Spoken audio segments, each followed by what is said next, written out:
દુખાવો બની રહ્યો છે। આ બંધારણ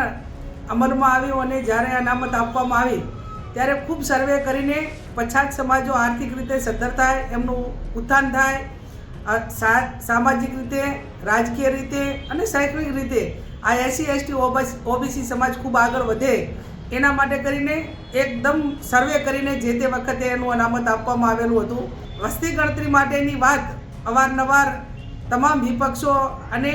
આ સમાજો જ્યારે માગણી કરતા હોય ત્યારે એમનો આ સ્ટેટમેન્ટ હું માનું ત્યાં સુધી વ્યક્તિગત રીતે હું કહેવા જાઉં। 26મી જાન્યુઆરીએ પ્રજાસત્તાક દિન બનાસકાંઠા જિલ્લામાંથી એક નિવેદન સામે આવ્યું હતું। ભારતીય જનતા પાર્ટીના મહિલા નેતાએ નિવેદન આપ્યું હતું અનામતને લઈને, એના કારણે વિવાદ થયો। નૌકાબેન પ્રજાપતિએ કહ્યું હતું કે અનામત છે માથાનો દુખાવો બની ગઈ છે।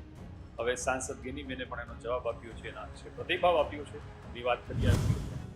નમસ્કાર, તમે જોઈ રહ્યા છો વાઇબ્સ ઓફ ઇન્ડિયા અને મારું નામ શિવરાજ। અનામત છે આપણે ત્યાં હંમેશા ચર્ચાનો વિષય બની રહ્યો છે અને આ જ અનામતને લઈને ભારતીય જનતા પાર્ટીના મહિલા નેતા નૌકાબેન પ્રજાપતિએ 26મી જાન્યુઆરીએ એવું નિવેદન આપ્યું કે આ અનામત છે એ આપણા માટે માથાના દુખાવો બની ગયું છે અને એને લઈને બનાસકાંઠાના સાંસદ ગેનીબેન ઠાકોર તેમણે પણ હવે જવાબ આપ્યો છે અને પોતાની વાત કરી છે, તેમણે દુઃખ વ્યક્ત કર્યું છે અને અનામત છે એ એસટી, એસસી અને ઓબીસી સહિતના જે સમુદાયો છે એના માટે કેટલી જરૂરી છે એ વાત ઉપર તેમણે ભાર મૂક્યો છે। સાંભળીએ તમે શું કહ્યું। 26મી જાન્યુઆરી જે પ્રજાસત્તાક દિવસના દિવસે ભાભર જે ભારતીય જનતા પાર્ટીના આગેવાન અને પ્રદેશના મંત્રી નૌકાબેને જે અનામત માટે કરીને એમણે જે ભાષણની અંદર ઉલ્લેખ કર્યો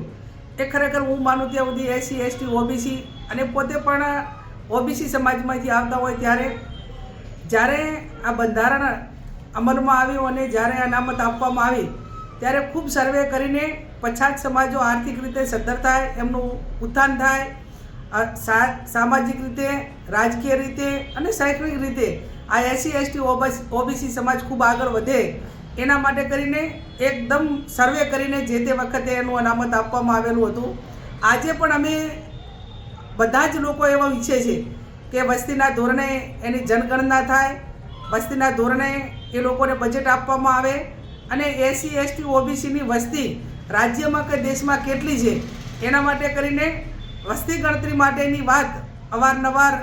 તમામ વિપક્ષો અને આ સમાજો જ્યારે માગણી કરતા હોય ત્યારે એમનો આ સ્ટેટમેન્ટ હું માનું ત્યાં સુધી વ્યક્તિગત રીતે હું કહેવા જાઉં તો આ દુઃખદ કહેવાય, પણ છતાં એમણે કંઈક માફી માગેલી છે અને કદાચ માફી માગતાની સાથે જ એમને એવો અહેસાસ પણ થયો છે કે કદાચ મારાથી આ શબ્દો બોલાઈ ગયા, છતાં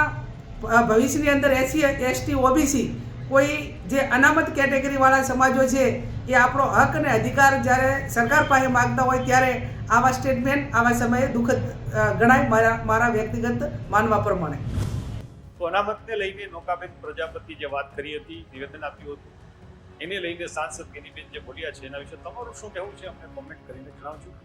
આપણે મળતા રહીશું વાઇબ્સ ઓફ ઇન્ડિયા।